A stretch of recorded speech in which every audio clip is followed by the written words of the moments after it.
Hi there, I'm Paulina Cameron, CEO of the Forum for Women Entrepreneurs. We educate, mentor, energize, and connect women entrepreneurs across Canada to be wildly successful, promoting strong economies and thriving communities. To learn more about our programs, visit us at fwe.ca. I'm also thrilled to be your host for FWE's podcast, The Go-To for Entrepreneurs in the Know, a collaboration with the Scotiabank Women Initiative.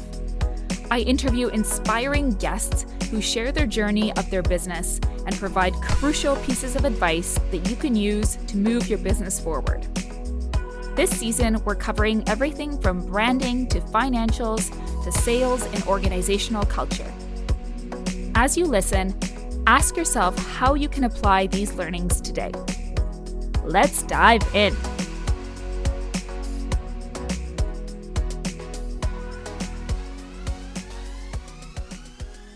An entrepreneur's journey can feel lonely, but it does not have to be unsupported. Building community and relationships with professional services experts is a way that entrepreneurs can augment the knowledge they are bringing to running their business. This mindset of creating an ecosystem of support around yourself is a powerful tool in supporting personal and business growth. Our first guest speaking on this topic today is the enigmatic Nanon de Gaspé-Beaubien-Matrique. Nanon is one of those people whose energy just lights up a room when she walks in. She is passionately committed to seeing change happen in gender equality for women, especially for entrepreneurs. One way she has done this is by founding Beehive Holdings, an angel fund focused primarily on seed Series A investing, where she is keen to support more women founders. An entrepreneur herself, Nanon is also president and co-founder of Maison Homes Victoria, a real estate development company building luxury boutique residences in prime locations in Victoria, BC. Through these experiences, she has been on both the giving and receiving end of being in professional services relationships, so her wisdom here is tremendous. Nanon is also a past board member and speaker supporter of FWE. Nanon, we've known each other for a few years, and it's such a delight to have you join us today in studio. Thank you, and welcome to The Go-To. I'm so excited to be here, Paulina. Thank you for inviting me. Nanon, you meet and connect with hundreds of business founders every year. I feel like probably every day you're speaking to them. Many with startups with limited funds.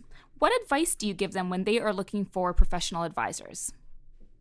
Breakthrough companies, to be excellent, have to focus on three things: a differentiating strategy, an outstanding culture, and great execution.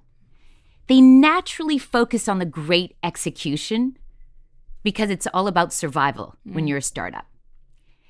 But what CEOs have to start looking at is how to find some great advisors that can help them both with the strategy and with the outstanding culture piece. I think that one of the things that's really important for CEOs, they tend to be in isolation, and to go out and meet other CEO and founders is so helpful. They can get introduced to different trends, what the other CEOs and founders are working on, and some great quality advisors that the other people have used that say, I've tried this person, they're outstanding. Stay away from that person. Didn't help me at all. And the other thing that I think is so important that we forget is that online there's a plethora of information. I know that in Silicon Valley, when I was working there, we would find templates on hiring people. All that costs a lot of money. Even convertible note templates. There is so much available. Don't underestimate the internet. That's right. We don't have to be siloed in that, and we can certainly be resourceful. And I love your point about, knowing who is a valuable advisor to talk to and who maybe to stay away from. That whisper network is really, really valuable. So as an investor, you are often one of the integral professionals that an entrepreneur would rely on. What do you appreciate most about how people cultivate that relationship with you? Paulina, that's a really good question. And there's something that comes to mind in neon. The word that comes to mind is over-deliver. In everything you do, the entrepreneur has to over-deliver. Show up early to the meeting. Get your pitch deck really well presented done efficiently and one-page summary for me. Know about me. What do I invest in? What's important to me? Be respectful of the time that you're using with that person. If you say you're going to do something, then do it. I just had an entrepreneur say, I'll send you my financials. I'm just reviewing them. I'll send them to you next Friday. I didn't get them next Friday. And what that does for me is I say to myself, this is the dating period. This is when you're supposed to be at your best. What's going to have to be happening once we're married? It won't be as good. So it's really important. Over-deliver in everything you do. And when you meet someone and they want to stay in touch with you, what is your recommendation on how to stay in touch and how to do that in a way that is respectful? So, Paulina, with that, it's really important that they just don't stay in touch to stay in touch. It has to be someone that's going to fit with my area of special interest. So if you know about me, you know that I have a real passion for gender and cultural diversity. I'm really into health and wellness. That's one of the passions of where I invest in. I love great teams and what they're doing. I love gritty entrepreneurs. So if I can help in any of those areas, reach out and stay in touch with me, and I'll be there to help you. But just to stay in touch doesn't make sense to me. Time is so precious, right? We're so limited in that. What about those nice little things that can be, a surprising piece that someone can do, like an element of surprise of a handwritten note or those? Do those make a difference for you? Excellent question. Yes. You know what? In a day, I'll meet with about 15 entrepreneurs. So if someone does something that stands out, I will remember who he or she is because no one does that. So that's exactly how are you differentiating yourself from other people? What is the one thing an entrepreneur can do to expand their community so that they find these advisors, other professionals, or entrepreneurs to support them? So being an entrepreneur, we shared in the beginning, is a very lonely experience. So the opportunity to go out and meet other entrepreneurs is really helpful. One, you can talk to them about what you're working on. No problem you're dealing with, you're the first one. There's been a lot of people dealing with the same issues. So reach out, meet those people, ask questions. It's your peer group. I think that's really important. Also, you go to those startup events, you meet people. Whether it's someone like an accountant and a future advisor, a lawyer, you might not need them right now, but in the future, it might be a great contact to have. So I think you never get anything from staying at home. Go to those business networks, meet people, introduce yourself. This is always an opportunity. I was just at Babson in Boston, and people were standing up and they were sharing their pitch deck, and then they would say, "Nothing. Where's your ask? It's an opportunity. You're standing up. Ask someone what you need." So I think it's really important to hone your elevator pitch so that you're ready whenever anyone asks you, "This is what I do. This is what I'm looking for." Oh, I can help you. If you don't ask, people can help you out. So I think that's really important. Get out there and meet people. So, Nanal, for those who want to find you online and continue learning from you and about you, where can they find you? Well, there's always my LinkedIn profile. I don't get to that very often, I would say once every 3 weeks, but also they can always reach me at Nanon, Nanon, at beehiveholdings.com. I always respond to all my emails, and I try to get back to people within the week. So that's the best way to reach me. You are so generous with that. Thank you so much, Nanon, for joining us today. My pleasure, Paulina, and thank you for everything that FWE is doing for women.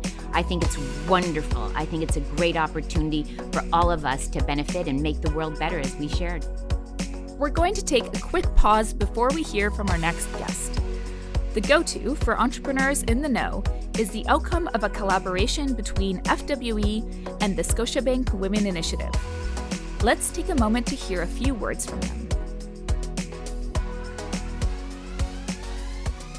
Hi, I'm Roxana Tabana, Vice President and Head of Specialty Business Banking. I'm also on the advisory board for the Scotiabank Women Initiative to support the education of women-led businesses. I'm so excited to talk about two key services every entrepreneur should have in their network. I myself am a lawyer by trade, and often in my role with the business bank here at Scotiabank, I've noticed that a lot of our entrepreneurs don't often think of the legal profession as one of the professions to have in their wheelhouse. A lawyer can help safeguard your innovative and amazing ideas and the brands that often very creative female entrepreneurs come up with. The intellectual property rights that a lawyer can educate you on and help you with are fundamental to the business. The other advantage is when we start our businesses, or even when we're further along in our businesses, the more important this becomes is contracts with vendors and service providers, suppliers, becomes key to the services that our entrepreneurs provide. A lawyer can often help protect those special relationships that are really important to you being able to make good on your promises to your customers. The second service is actually your banker. And I know it's funny to say that because, I'm coming from Scotiabank, but the reality is having a great banker can really help you navigate your relationships because you've got someone thinking about your accounts, your lending needs, your deposit needs to make you as successful as you can truly be and focus on your business. To learn more about our program, go to the ScotiabankWomenInitiative.com. Paulina, thanks so much for having me here today. Thank you to the Scotiabank Women Initiative for all of your support. Now let's get back into the studio. Our next guest today holds relationships and creating experiences near and dear to her heart. Liz Wong leads business development for the family-owned Taku Resort Cookery on beautiful Quadra Island, BC. Over 30 years ago, Milton Wong, a celebrated financier, community builder, and philanthropist, his wife Faye, and 3 other families purchased the resort as a place where they could enjoy the beauty of the West Coast. Their daughter Liz grew up in the resort, where some of her earliest memories are spending the whole day on the water. That sounds idyllic. After her father passed away in 2011, she and Faye took over and expanded the resort, adding a cookery. Between lawyers, accountants, and bankers, they were supported on all fronts. Liz is also a graduate of FWE's 2014 E-Series class and has been supporting the growth and vision of Taku Resort as their business development head since. Thank you for joining us today, Liz, and welcome to The Go-To.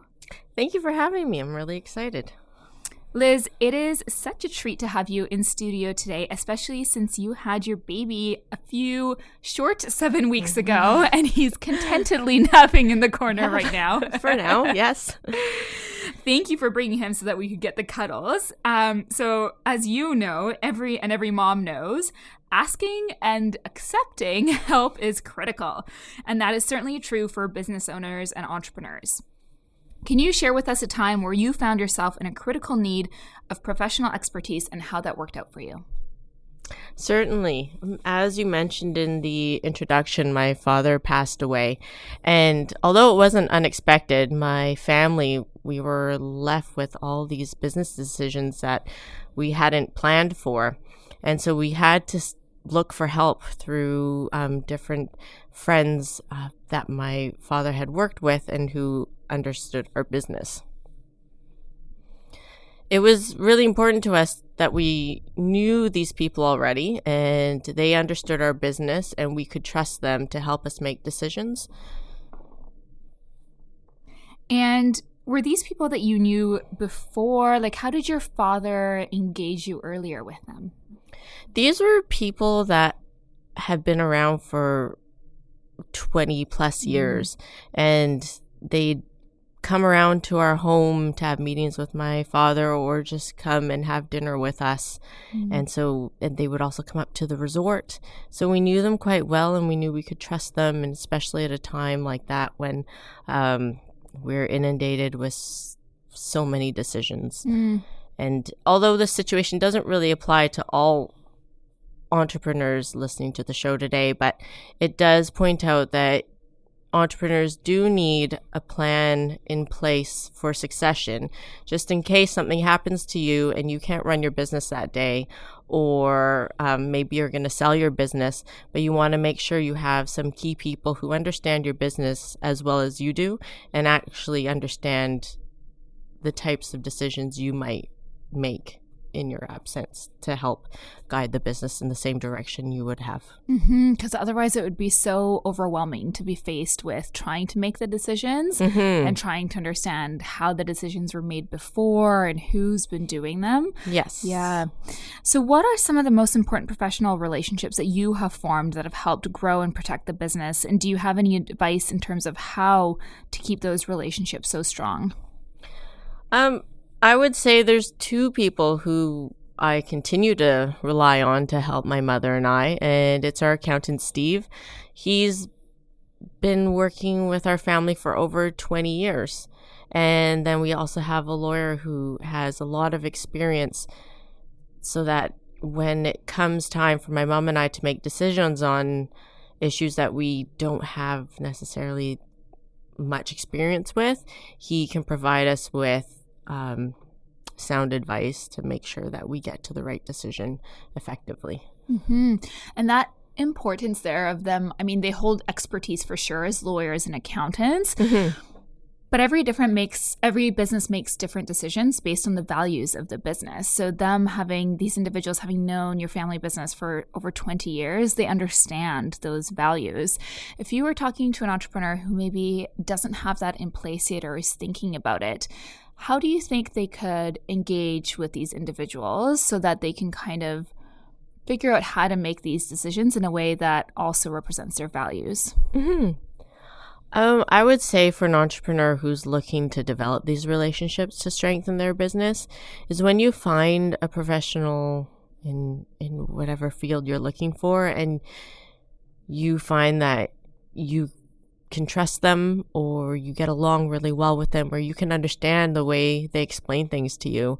Nurture that relationship with them and make sure that you stay in touch with them, drop in, have coffee with them, and make the relationship more than just about business, so that this person develops and grows with you as your business grows.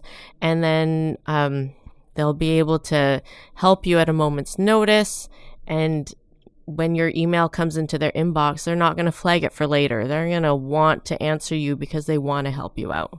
And they already know a bit about you, so they can jump right in. There's that great saying of, build relationships with people who have money before you need it, so that they can figure out and help you support along the way. And that certainly seems to apply here. Yes. So what is the one thing that you think is important for women entrepreneurs to know about professional services relationships?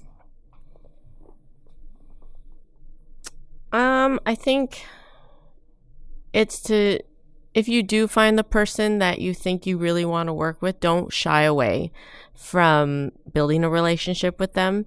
Just really put yourself out there, even if it seems really daunting and it seems intimidating because they have all this knowledge in a field that you're unaware of. To keep meeting with them and build the relationship, and don't be afraid to ask questions. If you go into a meeting and you don't understand something, don't be shy to just assume that you should know the answer already, and ask the questions and make sure you leave the meeting fully understanding what took place. It's something that I work on all the time.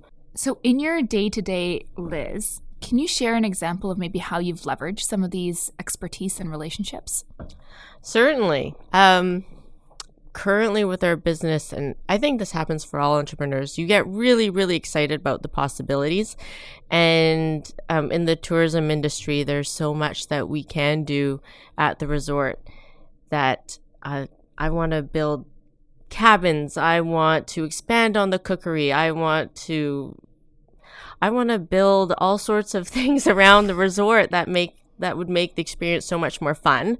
And not all of them are money-making ideas. And I always need the accountant to come in and we go over the numbers, and he explains to me why maybe this is not a very good idea at this moment. And he'll also help me plan for the future so that I can do some of the things that I want to do. Liz, for people who want to learn more and find you online, where can they go? You can find me personally on LinkedIn, but if you'd like to see all the exciting things we're doing at the resort, you can find Taku Resort, TAKU, on Facebook and Instagram. Amazing. Thank you so much, Liz and baby Ollie, for coming in today. Thank you so much for having us. You're so welcome. And that's a wrap. A big thank you to Nanon and Liz for joining us today. We would also like to thank everyone who has helped make the Go-To a reality. From the incredible team at FWE who works on all of the logistics, to Self-Hired, our incredible production team, Hummingbird Translations, who are translating our podcast so you can also listen in French, and of course, to the Scotiabank Women Initiative for teaming up with us for the FWE podcast. You can find them at scotiabankwomeninitiative.com. If you've enjoyed today's podcast, please subscribe to listen to the rest of Season 1. You can find all of the resources our guests mention on our website at fwe.ca/thegoto. We know it takes a village to build a business, so share your learnings on Instagram at FWE Canada to help other entrepreneurs become wildly successful. See you next time.